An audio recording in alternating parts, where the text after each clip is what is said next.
మౌన పోరాటం మౌన పోరాటం.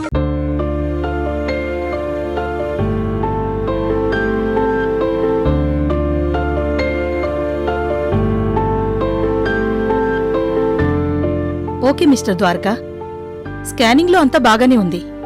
బేబీ హెల్దీగా ఉంది. అవంతి కండిషన్ కూడా బాగానే ఉంది. కాకపోతే ఉమ్మనీరు స్పీడ్గా తగ్గిపోతుంది. అందుకే మీకు 18th డెలివరీ డేట్ ఇచ్చాను కదా. Yes madam. ఓకే, సేఫ్టీకి ఓ 4 days బిఫోరే వచ్చి జాయిన్ అయితే మంచిది. 1 week బిఫోర్ జాయిన్ చేస్తాను డాక్టర్. ఎందుకండి, అవసరం లేదు. లేదు డాక్టర్, నేను కొంచెం కూడా రిస్క్ తీసుకోలేను. పుట్టబోయేది మా అమ్మ రూపం. డెలివరీ అయ్యే వరకు నాకు టెన్షన్గానే ఉంటుంది. అందుకే 1 week మీ అబ్జర్వేషన్లో ఉంచాలనుకుంటున్నాను. నువ్వేమంటావు అవంతి? 1 week ఉంటావా? అది అంటే నాకు ఇంట్లో పని కొంచెం.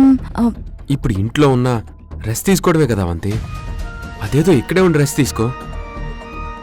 అదే ద్వారకా, ఒకసారి అత్తయ్యతో కూడా మాట్లాడి. అమ్మతోనా? అమ్మే ఉంటుంది, నిన్ను హాస్పిటల్లోనే ఉండమంటుంది. తను కూడా వచ్చి నీతోనే ఉంటుంది. అదే ఒక మాట అత్తయ్యకి కూడా చెప్పాక అప్పుడొచ్చి జాయిన్ అవుతాను. అవంతి. మిస్టర్ ద్వారకా, మీరు మగవాళ్ళు. ఆడవాళ్ళకి ఏవో కొన్ని పర్సనల్ మ్యాటర్స్ ఉంటాయి.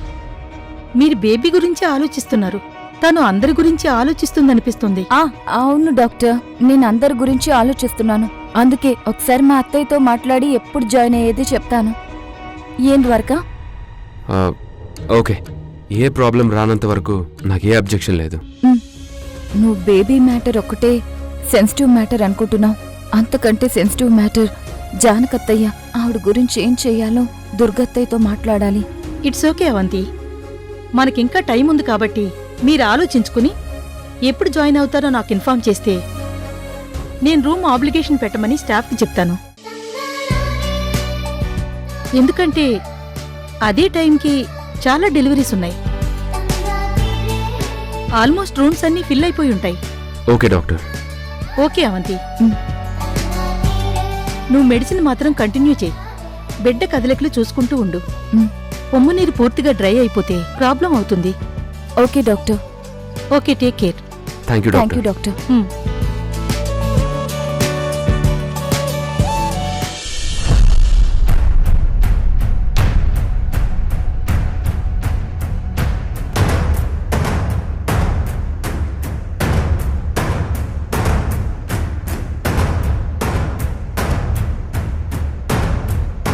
మేడం, ఇదిగోండి మేడం. దీని గురించి ఆల్రెడీ మా మేడం గారికి చెప్పాను మేడం. ఇదేంటంటే మేడం, మీరు మా మేడం గారు కలిసి చేయాలనుకుంటున్న బిజినెస్ స్టార్ట్ చేసే ముందు చేయాల్సిన స్టార్టర్ బిజినెస్లు మేడం. ఇదేంటంటే మేడం, హోటల్ బిజినెస్ మేడం. ఇప్పుడు దేశం మొత్తం మీద మేడం ఈ హోటల్స్ బిజినెస్ టాప్లో ఉంది మేడం. సో నా ఐడియా ఏంటంటే మేడం, మీరిద్దరూ కలిసి ఫస్ట్ ఒక స్టార్ హోటల్ని పర్చేస్ చేయాలి మేడం. అలా చేశాక మేడం ప్రెసెంట్. ఏమైంది మేడం? నేను చెప్తున్న ఐడియా బాగలేదా మేడం? నువ్వు మాటకి ముందొక మేడం వెనకొక మేడం తగిలించి కావాలని పిలవడం నాకు నచ్చలేదు. అయ్యో మేడం, మిమ్మల్ని గౌరవంగా మేడం అని పిలవడంలో తప్పే ఉంది మేడం. మురారి, ప్లీజ్ వద్దు, నన్ను అలా పిలవద్దు. చక్కగా అమ్మ అని పిలువు. మేడం, విషప్రయోగాలు చేసే వాళ్ళకి అమ్మ అని పిలిపించుకునే అర్హత ఉండదని ఎన్నిసార్లు చెప్పాలి మేడం? ఏంటిదంతా? ఈవిడ అమ్మ అని పిలవమనడం ఏంటి? మురారి విషప్రయోగాలు చేసేవడం ఏంటి? మురారి, నువ్వు అలా పిలుస్తుంటే ఏంటి మేడం, గుచ్చుకుంటుందా? ఇరిటేషన్గా ఉందా? మరి నన్నేం చేయమంటారు మేడం? నేను మిమ్మల్ని అలాగే పిలవాలి. అలా పిలవకూడదు అంటే మీరొక్కటి ఒక పని చేస్తే సరిపోతుంది. ఏంటది? నేను మీ దగ్గర పని చేయడం మీకు ఇష్టం లేదని మీరే మా సార్కి మేడంకి చెప్పేయండి. మురారి నా దగ్గర వద్దు అని చెప్పండి. మీ దగ్గర ఇంకెవరినైనా, ఎవరో ఎందుకు, ఈ రంగనాథ్ గారిని పెట్టమని చెప్పండి. అవును మేడం, అలా చెప్పండి మేడం. నేను అసలే పెళ్ళాం పిల్లలు ఉన్నవాణ్ణి. ఒక జీతంతో నెట్టుకు రావడం చాలా కష్టంగా ఉంది మేడం. మీరు ఈ సాయం చేస్తే నాకింకో జీతం కూడా వస్తుంది మేడం.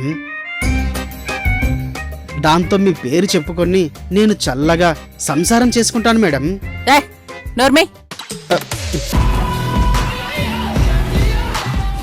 అరే అవును మేడం, మీరు అలా చేస్తే ఈయనకి పెద్ద సహాయం చేసిన వాళ్ళు అవుతారు మేడం. మురారి ఇలారా. మేడం, మురారి చేయనంటున్నాడుగా, నేను చేస్తాను మేడం. ప్లీజ్ మేడం, ఈ అవకాశం నాకు ఇప్పించండి మేడం. కావాలంటే నేను మిమ్మల్ని అమ్మా అని పిలుస్తాను మేడం. Please madam. ఏయ్ ఛీ, నువ్వు నాకంటే పెద్దోడివి, నన్ను అమ్మ అని పిలుస్తావా? అబ్బే, మీరు అలాంటి ఆలోచనలేం పెట్టుకోకండి. నాకు మిమ్మల్ని అమ్మ అని పిలవడానికి ఎలాంటి ఇబ్బంది లేదు. నీకేంట్రా ఇబ్బంది? ఇబ్బంది ఉంటే గింటే నాకుంటుంది కానీ. మేడం, మీరు అస్సలు ఇబ్బంది పడద్దు. కావాలంటే నేను మీకు కొడుకుగా దత్తత వచ్చేయమన్నా వచ్చేస్తాను. మీరు నన్ను చక్కగా పెంచుకోవచ్చమ్మా. మీ తదనంతరం మీ వ్యాపారాలు, ఆస్తులు అన్నింటినీ నేను చూసుకుంటానమ్మా. అమ్మా!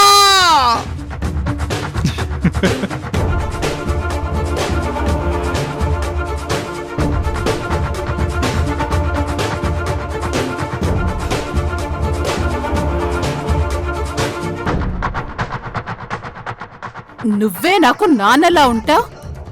నేను నీకు అమ్మనేంట్రా? మేడం, నోర్మే, ప్రతి ఒక్క వెధవకి డబ్బంటే ఆశే. కోట్ల ఆస్తి కొట్టేద్దామని వెధవ ప్లాన్లు. డబ్బు కోసం ఎంత కిందకైనా దిగిపోతారు. అయ్యో ఏంటి మేడం ఇది? 1000 కోట్ల కోసం 1,00,000 సార్లు ప్లాన్లు వేసి కోటి డ్రామాలు ఆడేవాళ్ళు. దాని గురించి మీరు మాట్లాడకూడదు మేడం. మురారి, నువ్వు నన్ను అమ్మ అని పిలుస్తావా లేదా? హా? మేడం ప్లీజ్ మేడం, నన్ను ఇబ్బంది పెడితే మీకే నష్టం మేడం. మురారి! ఆ, ఆవిడేమో అమ్మ అని పిలవమంటుంది, నువ్వేమో పిలవనంటున్నావు. నేను పిలుస్తానంటే చెంపలు వాయించేస్తున్నారు. ఏ పిలిస్తే నీకేంటి బాధ? పిలిస్తే చక్కగా ఆవిడకి వారసుడి అవుతావు, కోట్లకు అధిపతి అవుతావు. నాకు కోట్లంటే ఆశ లేదు సార్. నీకు వద్దయితే నాకు ఇచ్చేవయ్యా, కానీ ఆవిడ్ని అమ్మా అని పిలువు. రంగనాథ్ గారు మీరు ఊరుకోండి. మేడం మీరు చెప్పండి, నేను చెప్పింది మీకు ఓకే కదా? నో మురారి, నాకు ఓకే కాదు. ఆ? ఓకే కాదా? రంగనాథ్ గారు పదండి. నేను చెప్పిన ఐడియాలు ఈ మేడంకి ఓకే కాదంట. నేను వెంటనే విశాలాక్షి మేడంకి చెప్పి ఈ ప్రాజెక్ట్కి సువర్ణ గారు రెడ్ సిగ్నల్ ఇచ్చారు కాబట్టి మీరు దీన్ని విత్డ్రా చేసుకోండి అని చెప్పేస్తాను. దాంతో టోటల్గా నేను ఈ ప్రాజెక్ట్ నుంచి తప్పుకోవచ్చు. పదండి.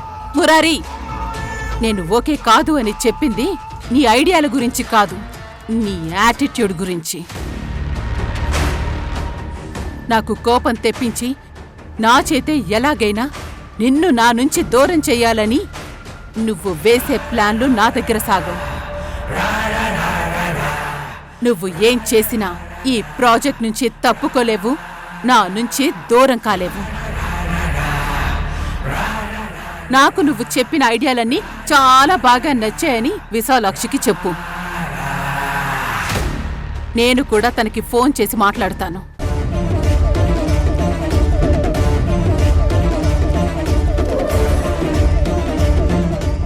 పెళ్ళొచ్చి గుడ్డు నెక్కిరించిందంట.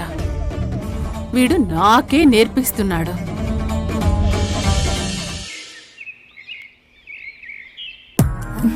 అవునా? ఎంత మంచి వార్త చెప్పావా వంతి. 18నే డెలివరీ అంటే ఇంకా ఎక్కువ రోజులు లేవు. అవునత్తయ్య, డాక్టర్ ఏమో 4 రోజుల ముందే హాస్పిటల్లో జాయిన్ అవ్వమన్నారు. ద్వారకా ఏమో వారం ముందే జాయిన్ అవ్వమంటున్నాడు. నాకు అదే టెన్షన్ గా ఉంది. టెన్షనా? ఓ గాబరా పడుతున్నావా? మొదటి కాన్పు కదా, ప్రతి ఒక్కరికి ఉంటుంది ఆ గాబరా. అప్. నేను టెన్షన్ పడుతుంది నాకు డెలివరీ ఎలా అవుతుందా అని కాదత్తయ్యా. మరి 4 రోజుల పాటు నేను ఇంట్లో లేకపోతే నీ పరిస్థితి ఏంటా అని. పిచ్చి పిల్ల, నీ గురించి కూడా మర్చిపోయి నా గురించి కంగారు పడుతున్నావంటే నిజంగా నీది ఎంత గొప్ప మనసమ్మా. అప్పుడు ఏం చేయాలత్తయ్యా? అప్పుడు మీకు తోడెవరుంటారు? ఆ, నీ కంగారు సరైందే. నువ్వు లేకపోతే ఇక్కడ నేను అడుగు కదపడం కూడా కుదరదు. అవును, ఈ విషయం దుర్గకి చెప్పావా? లేదత్తయ్యా. ఆ, మరైతే వెంటనే ఫోన్ చేసి చెప్పు. దుర్గా ఏదో ఉపాయం చెప్తుంది. సరే చేస్తాను. సువర్ణకి జానకి ఎలా ఉంటుందో తెలియనంత వరకు ప్రాబ్లమే ఉండదు మావయ్య. ఇప్పుడిప్పుడే ఈ ఇంటిని ఓ దారికి తీసుకొచ్చే ప్రయత్నం చేస్తున్నానమ్మా. పరిస్థితులు ఇంకొంచెం చక్కబడే వరకు ఎలాంటి ఇబ్బందులు రాకుండా ఉంటే అంతే చాలమ్మా. ఫోన్ వస్తోంది. అవంతి ఫోన్ చేస్తుందమ్మా, మాట్లాడు. హలో అవంతి. ఆ అత్తయ్యా, డాక్టర్ దగ్గరికి వెళ్ళామత్తయ్యా. నాకు 18న డెలివరీ డేట్ ఇచ్చారు. అవునా? గుడ్. మరి హాస్పిటల్లో ఎప్పుడు జాయిన్ అవ్వమన్నారు డాక్టర్? ఉమ్మ నీరు తగ్గితే ప్రాబ్లం అవుతుంది కాబట్టి ఆవిడ 4 రోజుల ముందే జాయిన్ అవ్వు అంది. కానీ ద్వారకా ఏమో వారం ముందే జాయిన్ అవ్వు అంటున్నాడు. అవును, వాడు చెప్పిందే కరెక్ట్. ఆ కరెక్టే, కానీ ఇక్కడ పెద్ద ప్రాబ్లం అవుతుంది కదత్తయ్యా. ప్రాబ్లం ఏంటి? నేను డెలివరీకి హాస్పిటల్కి వెళ్ళిపోతే ఇక్కడ జానకి అత్తయ్య ఎలా ఉంటుంది? అవంతి, అంటే నువ్వు ఒక్కదానివే వెళ్ళి హాస్పిటల్లో జాయిన్ అయిపోయి డెలివరీ చేయించేసుకుందాం అనుకుంటున్నావా? మరేం చెయ్యాలత్తయ్యా? నువ్వుంటే నాతో ఉండేదానివి. జానకత్తయ్య నాతో ఉంటే ప్రాబ్లం అవుతుంది కదా. అంటే నేను లేకుండానే నువ్వు డెలివరీ చేయించేసుకుంటావా? నువ్వెలా రాగలవత్తయ్యా? ఎందుకు రాలేను? నా ఇంటి తొలి వారసత్వం, ఈ లోకంలోకి వచ్చే తొలి క్షణాల్ని నేనెలా మిస్ చేసుకుంటాను? నువ్వు హాస్పిటల్కి వస్తే అన్ని రోజులు మరి ఆ ఇంట్లో ఎవరుంటారు? నేనక్కడికొస్తే జానకి అక్కడెందుకుంటుంది? నేను నీ దగ్గర ఉన్నన్ని రోజులు జానకి ఇక్కడికి వచ్చేస్తుంది. జానకత్తయ్య అక్కడికొస్తుందా? ఏంటి దుర్గా, నేను అక్కడికి వెళ్ళాలా? అవును జానకి. అవంతి డెలివరీ అయ్యి ఇంటికి వచ్చిన తర్వాత వీలు చూసుకుని మళ్ళీ నేను ఇక్కడికి వచ్చేస్తాను. అంటే నేను మళ్ళీ ఇక్కడికి రావాలా? మరి మీ ఇంటిని పూర్తిగా దారిలో పెట్టద్దా జానకి? ఇప్పుడే నీ భర్తలో కాస్త ధైర్యం మొదలైంది, చదువు మొదలైంది. ఇక అది పూర్తయ్యేదాకా ఏర్పాట్లు చేయాలి. సౌందర్యని కాలేజ్కి పంపించాలి. కళ్యాణ్ రాముడు ఆఫీసులో అడుగు పెట్టాలి. మొత్తం బిజినెస్లన్నీ చూసుకోగలగాలి. ఈ రాబందుల భరతం పట్టి వీళ్ల నేరాలు నిరూపించి జైలుకి పంపించాలి. ఇవన్నీ ఉన్నాయి కదా, మరి ఇవన్నీ చెయ్యాలా వద్దా? చెయ్యాలి.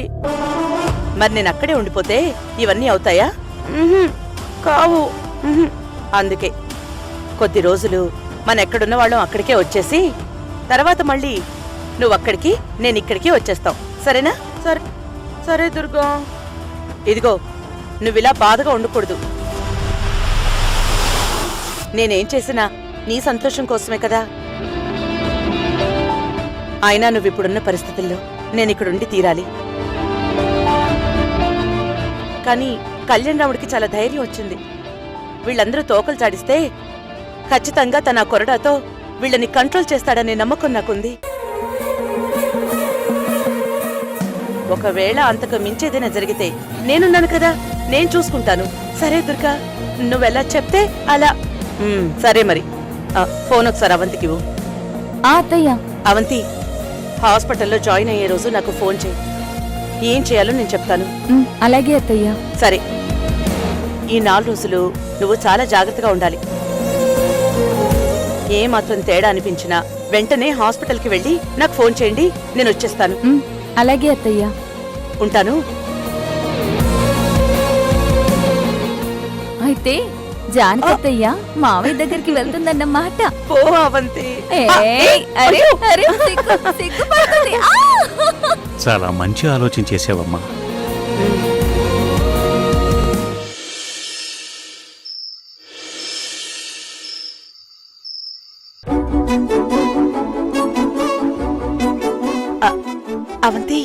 అత్తయ్య చెప్పత్తయ్యా. అవంతి, మరి నాకు జుట్టిలా విరబేసుకుని ఉండడం కొంచెం ఇబ్బందిగా ఉందవంతి. ఇది తీసేసి నాకిదివరకట్లా నేను జానకిలా ఉన్నప్పుడు ఆ కట్టు బొట్టుతో జడ వేసుకోవాలనుంది. అయ్యో అత్తయ్య, నువ్వలా అంటే ఎలా? దుర్గత్తయ్య ఎప్పుడూ వేరే జడలో కనిపించిందే లేదు. ఎప్పుడూ అలాగే ఉండేది. ఇప్పుడు నువ్వు నీ ఒరిజినల్ జడ వేసుకుంటే నక్షత్రకి ఆ రఘురాంకి డౌట్ వస్తుంది. వాళ్ళకి కాదు, ద్వారకా మురారికి కూడా డౌట్ వస్తుంది. అబ్బా, కానీ నాకిలా ఉండాలంటే నాకేదో వెలితిగా ఉంది. ఒక్కరోజు, ఒకే ఒక్కరోజు ఏదో ఒకటి చేసి నాకు నువ్వే నా పాత జడ వేసి పెట్టవా? అయ్యయ్యో, జడ మార్చడమే కాకుండా ఆ జడ కూడా నేనే వేయాలా? అవంతి, నేను ఈ జడ మార్చుకుంటే ఇంట్లో అందరూ అడుగుతారు కదా, నాకేం చెప్పాలో తెలీదు. అదే నువ్వు మారిస్తే ఏదో కథ చెప్పేచ్చు కదా. నేనేమని చెప్పాలత్తయ్యా? కడుపుతో ఉన్నావు కదా, నీకేదో కోరిక పుట్టిందనో, ఆ అత్తయ్యని ఇలా చూడాలనో, లేకపోతే ఇంకేదో ఒకటి చెప్పు. దాంతో ఎవరు నీ మాట కాదనరు. అమ్మో అత్తయ్యా, నువ్వు కూడా చాలా బాగా తెలివిగానే ఆలోచిస్తున్నావు. అయితే మరి వేస్తావా? వేస్తాను గాని ఇప్పుడు కాదు, రేపొద్దున్నే వేస్తాను. రేపా? అవునత్తయ్యా, ఇప్పుడు ఎలాగో నిద్రపోతావు కదా. రేపు ద్వారక పుట్టబోయే పాపకి ఏవో చిన్న చిన్న బుజ్జి బట్టలు, ఇంకేవో టవల్స్, క్లాతులు కొనడానికి షాప్కి వెళ్దాము అన్నాడు. ఆ టైంలో నేను నీకు జడ వేస్తాను. ఎవరైనా అడిగితే నువ్వు చెప్పిందే ఫాలో అయిపోదాం, సరేనా? సరే, అయితే రేపు నేను మావయ్య నాకు పెట్టిన కొత్త చీర ఉంది కదా, అది కట్టుకుంటాను, జానకిలా మారుతాను. సరే అత్తయ్య, గుడ్ నైట్.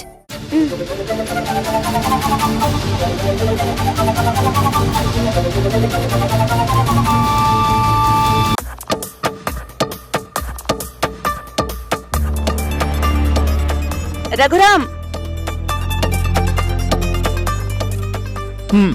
తెల్లారింది. ఇక టిఫిన్ ఏంటి, కాఫీ ఏది, భోజనం కూరలేంటి, వెజ్జా నాన్ వెజ్జా అని ప్రశ్నల వర్షం కురుస్తుంది. చి, బేతవా జీవితం. అసలు మగాడి జీవితంలో వంట నేర్చుకోవడం, ఒంటరి బతుకు బతకడం అంత చండాలం ఇంకొకటి లేదు. రఘురాం, వస్తున్నా దుర్గ గారు.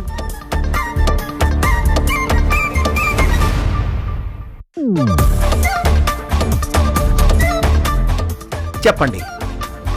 టిఫిన్ ఏం చేసావు? బేతవా జీవితం. ఇదిగో చెప్పాను, మగాడి బతుకే చండాలం అని. జీడిపప్పు ఉప్మా నెయ్యి వేసి చేస్తున్నా, మీకు ఓకేనా? కాదు. కాదా?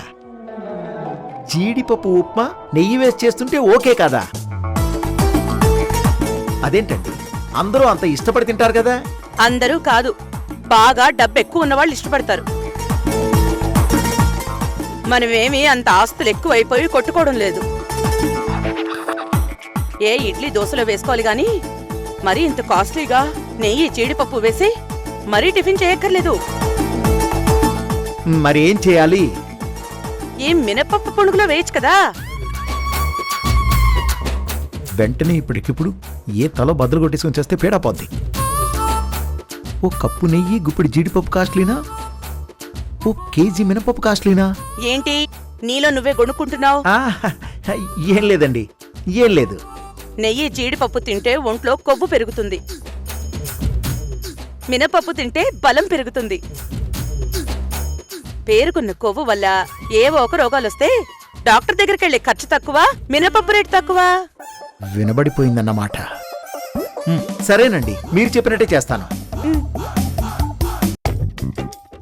అత్తయ్య, వచ్చావా? ఏంటవంతి?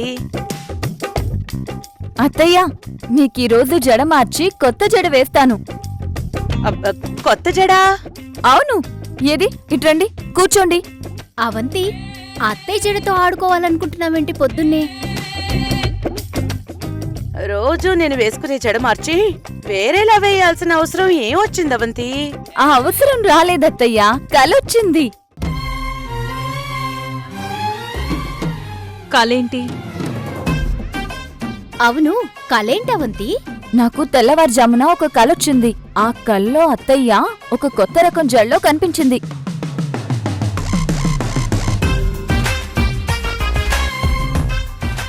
వెంటనే నాకు అత్తయ్యని అలా చూడాలని ఆశ పుట్టింది. వదినా, నీకు అనిపించిందని అమ్మ హెయిర్ స్టైల్ మార్చేస్తే బాగోదేమో వదినా. వద్దు, ఇలాగే ఉండు నువ్వు. అవునవంతి, అత్తయ్య ఇలా ఉంటేనే బాగుంటుంది. అంటే కడుపుతో ఉన్న ఆడపిల్ల కోరిక తీర్చరా మీరందరూ?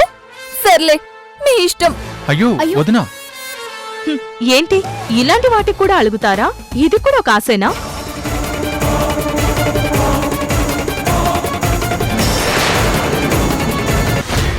గోదావరి, అమ్మగారు, ఆ, కార్తీ, అది మా కార్. మా డబ్బులతో మేం కొనుక్కున్నది. మీ డబ్బులా? అంటే మీ అమ్మ ఇచ్చిందా? విశాలాక్షమ్మ నాగేశ్వరా, హ, దాని మొహానికి పెళ్లి కాకముందే కరెక్ట్గా 100 రూపాయల నోటు కూడా చూసుండదమ్మా. మీకు జీవితం ఈ ఇల్లు పెట్టిన భిక్ష. కార్ తాళాలు ఇవ్వండి.